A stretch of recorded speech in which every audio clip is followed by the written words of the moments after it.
Olá, amigos do Estratégia Concursos, aqui é o professor Herbert Almeida. Nós estamos nas nossas dicas para o TRE de São Paulo e hoje nós vamos falar sobre as normas aplicáveis aos servidores federais, especificamente sobre a Lei 11.416, que é a Lei da Organização das Carreiras do Poder Judiciário Federal.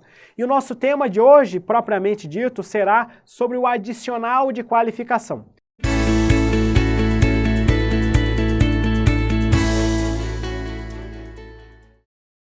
A gente sabe que pelo exercício das nossas atribuições, das atribuições do servidor público, ele vai perceber uma remuneração. A remuneração é composta basicamente pelo vencimento básico do cargo e a ele são acrescentados alguns adicionais, alguns benefícios, algumas gratificações para o servidor público. Isso seria aí de fato o conceito de remuneração. No âmbito das carreiras do Poder Judiciário, uma das gratificações que o servidor pode receber, na verdade, uma das vantagens que ele pode receber é o adicional de qualificação. O adicional de qualificação, como o próprio nome diz, ele se destina aí a retribuir o servidor por qualificações novas, pelo aperfeiçoamento da sua capacidade de trabalho, que ele alcança aí por meio de novos cursos de doutorado, de mestrado, de especializações, de cursos, de treinamentos e por aí vai. Então o adicional de qualificação, ele tem como função retribuir o servidor pela melhoria na sua capacitação. E vamos para a tela para a gente começar a ver a parte legal. Na dica de hoje, na verdade, nós vamos trabalhar bastante o texto legal, porque é assim que são cobradas as questões sobre as normas, especificamente sobre a Lei 11.416. Vamos para a tela.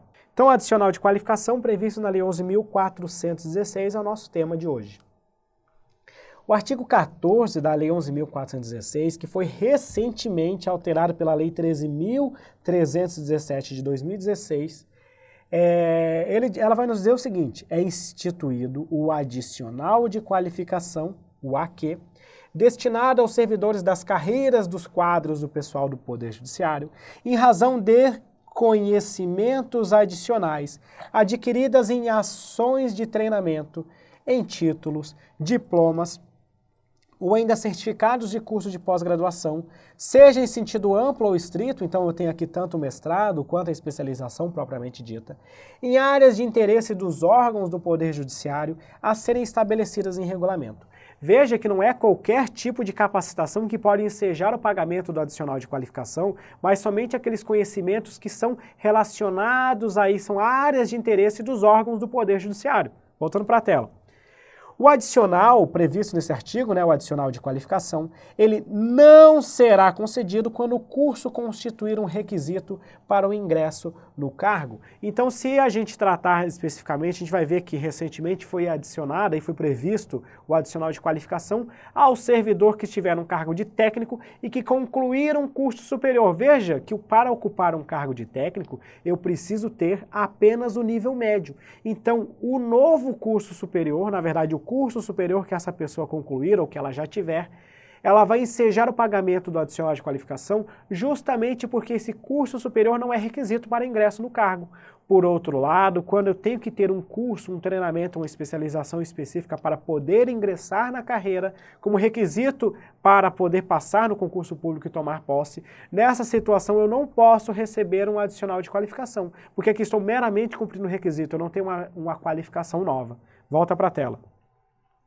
Além disso, serão considerados apenas os cursos e as instituições de ensino reconhecidos pelo MEC, pelo Ministério da Educação. Então, o curso deve ser reconhecido, a instituição de ensino deve ser reconhecida pelo MEC.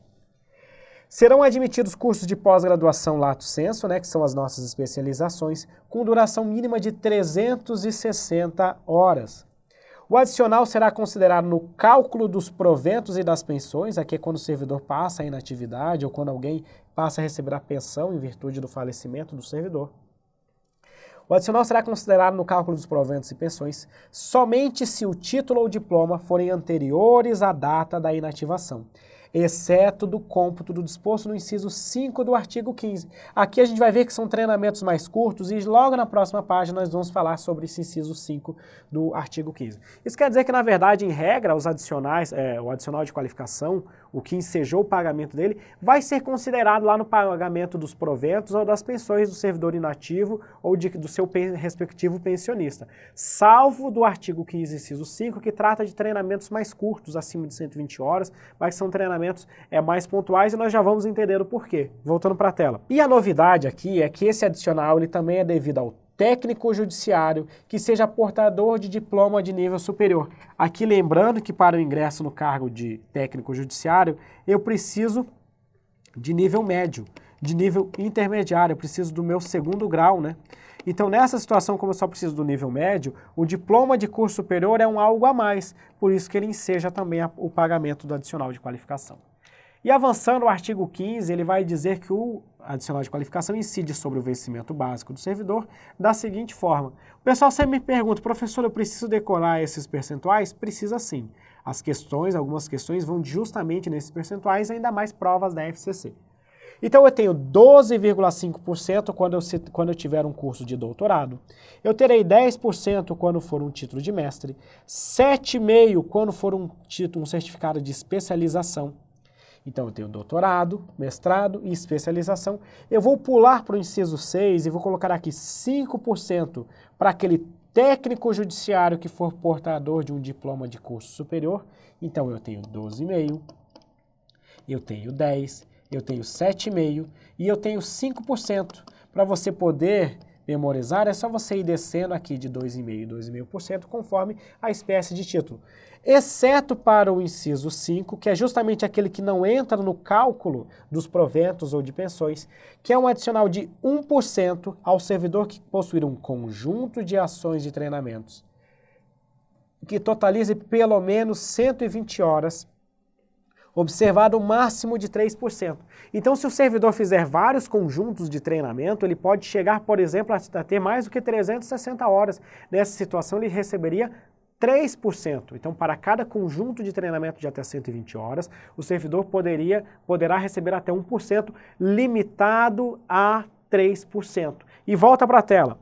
E esse caso aqui do inciso 5, ele ainda tem um detalhe. Esses coeficientes relativos a ações de treinamento previstos no inciso 5, elas serão aplicadas pelo prazo de 4 anos a contar da data da conclusão da última ação que totalizou o mínimo de 120 horas. Então, essa situação do artigo 15.5 é um adicional temporário. A partir do momento que você alcança 120 horas, você junta os seus certificados e entrega lá no RH do Poder Judiciário. A partir deste momento, você vai receber esse adicional de qualificação por um período determinado. Por isso que ele não é levado lá à conta da aposentadoria e da pensão, conforme previsto no artigo 14. E volta para a tela para mais um detalhe. O parágrafo 1º vai nos dizer que, em nenhuma hipótese, o servidor perceberá cumulativamente mais de um percentual dentre os previstos nos incisos 1, 2, 3 e 4 do caput deste artigo. 3 e 6, melhor dizendo, né? Então quer dizer o seguinte, se eu tiver um título de doutor, eu somente poderei receber 12,5%. Imagine que eu tenho um título de doutor, de mestre e tenho também uma especialização. Veja só, eu tenho os 3, só que eu vou receber o que é maior. Eu vou receber apenas os 12,5% relativo ao título de doutor. Eu não posso acumular com o título de mestre, nem tampouco acumular com o título de especialização. Então o que eu quero dizer é que, para o título de doutor, o título de mestre, a especialização e o curso superior para aquele que é técnico judiciário, eu somente terei incidência de um deles, do que me dá o maior percentual. Entre eles eu não posso ter acumulação, mas eu posso acumular o título desses 4 que eu acabei de falar com adicional relativo a 120 horas de treinamento. Então olha para a tela. Eu quero dizer que eu não posso acumular entre o 1, o 2, o 3 e o 6. Entre eles eu não posso ter acumulação, vai incidir aquele que for maior. Agora eu posso acumular um desses 4 aqui com o previsto no inciso 5. Então eu posso ter, por exemplo, 12,5% relativo ao título de doutor e eu posso ter aqui alguns cursos de até 120 horas. Vamos supor que eu tenho 2 vezes 120 horas. Nessa situação, eu vou receber o 12,5% mais o 2% relativo a esse conjunto de ações de treinamento e que vai incidir cada uma até o prazo de 4 anos a contar da conclusão da última ação que totalizou o prazo de 120 horas. Então é interessante essa questão da acumulação. E avançando, o adicional de qualificação será devido a partir do dia da apresentação do diploma ou do certificado. Então imagine que você concluiu o seu título de doutor no dia 10 de dezembro, mas somente foi apresentar o certificado 6 meses depois. A partir de quando que vai incidir? A partir da apresentação do título, da comprovação desse título. E não do momento que você concluiu, não vai incidir lá de dezembro quando você fez, e somente no momento em que você apresentou o seu título. Indo mais, olha na tela. O artigo 15, parágrafo 4º, vai dizer que o servidor das carreiras do quadro do Poder Judiciário cedido não poderá perceber, durante o afastamento, o adicional de qualificação, salvo na hipótese de cessão para órgãos da União ou ainda para o FUNPRESP-JUDE na condição de optante pela remuneração do cargo efetivo. Explica para mim, você está lá desempenhando o seu cargo efetivo e você pode ser cedido para ocupar um cargo em comissão na administração pública, pode ser na administração dos estados, dos municípios, das entidades da administração indireta e por aí vai. Em qualquer dessa hipótese, como regra, você pode ser cedido. No entanto, se houver a cessão, como regra, você não possuirá o direito de receber o adicional de qualificação. Salvo se você optar por receber a remuneração do cargo efetivo, que é uma faculdade que a gente tem quando é designado para um cargo, quando é nomeado para um cargo em comissão. Se você optar pela remuneração do cargo de provimento efetivo e a cessão for para um órgão da União ou para o FUNPRESP-JUDE. Essa do FUNPRESP-JUDE foi incluído recentemente também. Então é uma alteração muito nova aí de 2016 na lei da organização das carreiras do Judiciário. Então indo para a tela. Como regra, não recebe. Essa é a regra, não vai receber o adicional de qualificação, o AQ, quando cedido. Essa é a regra. Contudo, essa exceção não vai se aplicar quando a cessão for para órgãos da União ou ainda quando a cessão for para a Fundação de Previdência Complementar do Servidor Público do Poder Judiciário Federal, o nosso FUNPRESP-JUDE. Então, nessas situações, se você for optante pela remuneração do cargo efetivo, fará-se jus ao adicional de qualificação. Como isso cai na prova, professor? Olha só uma questão do último concurso do TRE de São Paulo, de analista judiciário da área judiciária, que vai nos dizer o seguinte: para responder à questão, considere a Lei 11.416. O adicional de qualificação aqui foi concedido aos analistas judiciários Sérgio e Olga, em razão dos conhecimentos adicionais adquiridos em títulos, diplomas e certificados de curso de pós-graduação, em sentido amplo ou estrito, em áreas de interesse dos órgãos do Poder Judiciário. Nesses casos, analise. Esse adicional será devido a partir da conclusão do título, diploma ou certificado? Não, não é da conclusão, é da sua apresentação. Então veja como a FCC cobra até mesmo um detalhe legal sobre o tema. Serão considerados, para os efeitos desse adicional, os cursos e as instituições de ensino reconhecidos por quaisquer órgãos públicos de educação? Não, é somente aqueles reconhecidos pelo MEC, por isso esse item também está incorreto. 3. Serão admitidos cursos de pós-graduação lato sensu, somente com duração mínima de 360 horas. É exatamente isso que prevê a Lei 11.416. E por fim, o 4 vai dizer que o adicional mencionado não será concedido quando o curso constituir requisito para ingresso no cargo. Exato, se ele for um requisito para ingressar no cargo, eu não posso ter a incidência do adicional de qualificação. Com isso, os itens 3 e 4 estão corretos. 3 e 4 correto, gabarito é a letra E.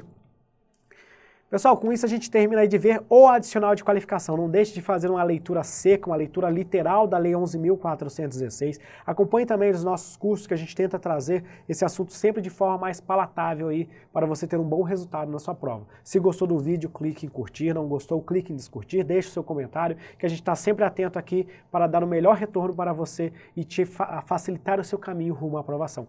Muito obrigado e até a nossa próxima dica.